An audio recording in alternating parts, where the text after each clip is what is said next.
그리스도인의 시선으로 책 읽는 시간. 오늘 여러분과 함께 읽어볼 책은 어니스트 해밍웨이의 단편소설 킬리만자로의 눈입니다. 인간의 비극적인 모습을 간결한 문체로 묘사한 20세기 대표 작가 해밍웨이. 해밍웨이 하면 대부분 전쟁의 허무함을 그린 무기여 잘 있거라, 누구를 위하여 종은 울리나, 그리고 퓰리처상과 노벨문학상을 받게 한 작품이죠. 노인과 바다를 떠올리실 텐데요. 오늘은 그의 이름을 따라다니는 이 세 작품 대신 조금 낯설지만 오늘을 살아가는 우리에게 의미 있는 소설 킬리만자로의 눈을 함께 보고자 합니다. 사실 해밍웨이의 진가를 알기 위해서는 그의 단편소설을 읽어봐야 한다고 이야기하죠. 오늘 함께 볼 작품 킬리만자로의 눈은 그의 문체적 특징이 잘 드러나는 단편소설 중에서도 표현 기술의 정수를 구사하고 있다고 평가받는 작품입니다. 개인적으로는 이 소설이 가장 해밍웨이다운 소설이 아닌가 싶은데요. 간결하고 담백한 문체에 넘어 해밍웨이의 인생관이 아주 잘 녹아있기 때문입니다. 해밍웨이의 작품을 읽어보고 싶지만 그의 장편소설이 조금 부담스럽다 하시는 분들은 이 작품 킬리만자로의 눈을 읽어보시면 좋을 것 같습니다. 그럼 서론은 여기까지 하고 킬리만자로의 눈, 어떤 소설인지 함께 살펴볼까요? 소설의 주인공은 돈 많은 미망인과 재혼한 작가 해리 스트리트. 해리는 작가로서의 재능을 인정받아 상류 사회에 진입합니다. 하지만 결혼한 뒤 부유하고 안락한 생활이 계속되자 더 이상 글을 쓰지 않게 됩니다.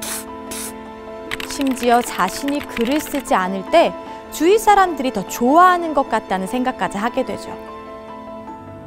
결국 이런 생활에 정신적으로 지쳐버린 그는 영혼에 쌓인 지방을 벗겨내야겠다는 다짐을 합니다.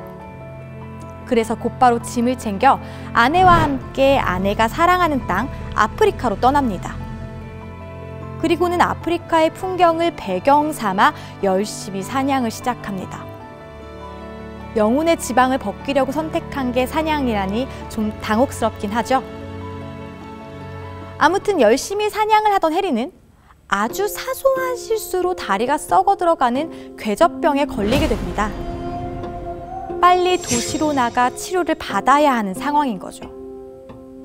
그런데 엎친 데 덮친 격으로 타고 온 트럭까지 고장나 버립니다. 아프리카 한복판에서 오도 가도 못하는 상황에 처한 해리.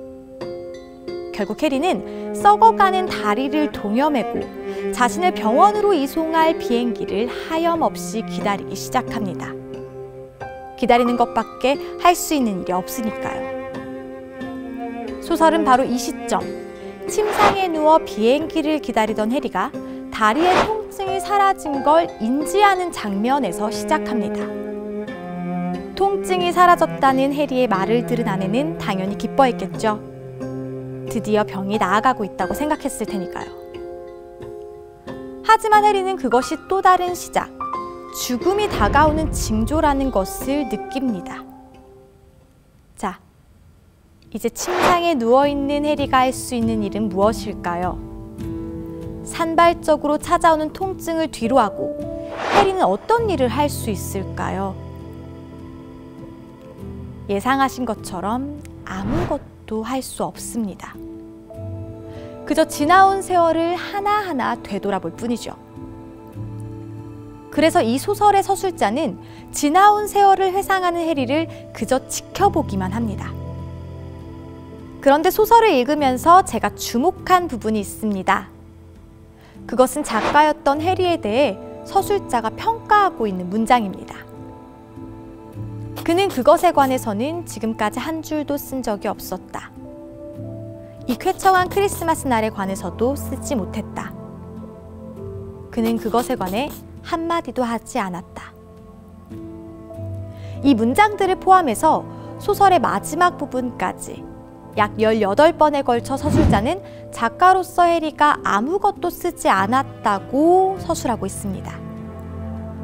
물론 서술자는 해리를 비난하지 않습니다. 다만 소설은 해리가 보고 듣고 느꼈던 것들, 그리고 그것에 관해 아무것도 쓰지 않았던 해리의 모습을 반복적으로 묘사할 뿐입니다. 그리고 마침내 이렇게 선언합니다. 이제 그는 결코 쓰지 못할 것이다 라고 말이죠. 킬리만자로의 눈에 대한 해석은 다양합니다. 신이 없는 죽음에 대해 그린 작품이라고 이야기하는 사람도 있고, 소설가 이문열은 죽음에 순응하게 하는 고통을 그린 작품이라고 이야기하기도 합니다. 이렇듯 자신이 가진 가치관과 관점에 따라 소설에서 발견하게 되는 것은 다양합니다. 그런 의미에서 저는 이 소설, 킬리만자로의 눈을 그리스도인의 시선으로 읽어보고 싶었습니다. 그리고 제가 주목한 부분이 바로 아무것도 쓰지 못한 작가 해리에 대한 묘사였습니다. 작가의 정체성은 글을 쓰는 것이겠죠. 글을 쓰는 것, 그래서 무언가를 남기는 것, 그것이 작가의 일입니다. 그런데 작가 해리는 아무것도 쓰지 못합니다. 서술자도 그 부분이 궁금했던 것 같습니다. 그래서 서술자는 질문합니다. 그는 그 고장에서 얻은 좋은 이야기를 적어도 20개는 알고 있었는데 하나도 쓰지 못했다. 이유가 뭘까? 물론 이 질문에 해리는 대답하지 못합니다. 소설은 해리의 죽음으로 끝났기 때문입니다. 이유가 뭘까? 이 질문에 여러분은 어떤 대답을 하시겠습니까? 왜 해리가 아무것도 쓰지 못했다고 생각하시나요? 저는 이 질문에 대한 힌트를 성경 요한복음에서 찾을 수 있었습니다. 예수님의 제자였던 요한이 기록한 요한복음에는 예수님과 함께하면서 요한이 보고 듣고 느낀 모든 것이 기록되어 있습니다. 그리고 21장에 걸쳐 기록된 요한복음 가장 마지막에는 이런 놀라운 구절이 있습니다. 예수께서 행하신 일이 이 외에도 많으니 만일 낱낱이 기록된다면 이 세상에라도 기록된 책을 두기에 부족할 줄 아노라. 기록할 것이 너무 많아 그것을 다 기록한다면 책을 둘 곳이 부족하리라는 요한의 고백. 아무것도 쓰지 못한 해리와 대조적인 요한의 이 고백은 오늘을 살아가는 그리스도인들에게 한 가지 중요한 사실을 보여주고 있습니다. 그것은 바로 그들이 자신의 인생에서 무엇을 찾았고 또 무엇을 보았는가에 관한 문제입니다. 요한은 예수님을 만났습니다. 그리고 예수님을 자신의 삶의 중심에 두었습니다. 반면 해리는 많은 일을 경험했고 또 많은 것을 보았지만 아무것도 남기지 못했습니다. 일기를 쓸 때 우리는 하루 중 가장 의미 있는 이야기를 기록하려고 합니다. 그래서 특별한 만남, 인상적인 이벤트 같은 걸 기록하게 되죠. 요한에게 예수님과의 만남은 인생에서 가장 의미 있는 만남이었습니다.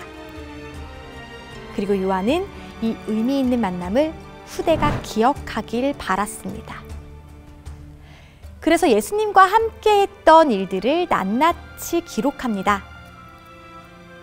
하지만 해리에게는 그런 만남이 없었던 것으로 보입니다.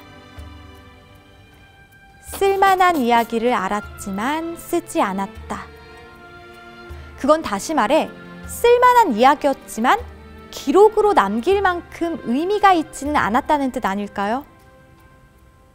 1953년 아프리카 여행을 하던 해밍웨이는 비행기 사고를 당합니다.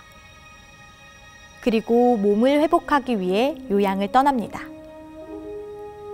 젊은 시절 전쟁터를 누비고 사냥을 즐겼던 해밍웨이는 쇠약해진 몸으로 버티다 1961년 7월 갑작스러운 엽총사고로 생을 마감합니다.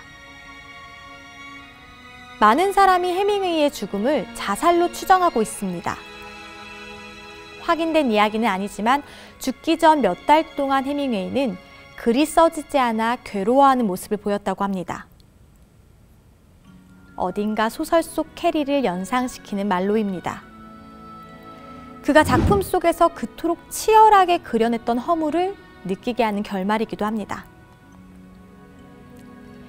이 씁쓸한 결말 앞에 저는 다시 한번 사도 요한, 그리고 그가 남긴 요한복음을 생각해 봅니다. 예수님을 만난 뒤 보고, 듣고, 느끼는 세계가 달라진 요한은 그 모든 것을 낱낱이 기록했습니다. 기록할 것이 넘쳐 끝내 다 남기지 못했음을 고백하는 요한. 요한의 이 고백을 생각하면서 질문합니다. 지금 여러분은 무엇을 쓰고 있나요? 여러분의 인생에 무엇을 남기고 있나요? 예수님을 만난 사람에게는 써야 할 이야기가 많아집니다.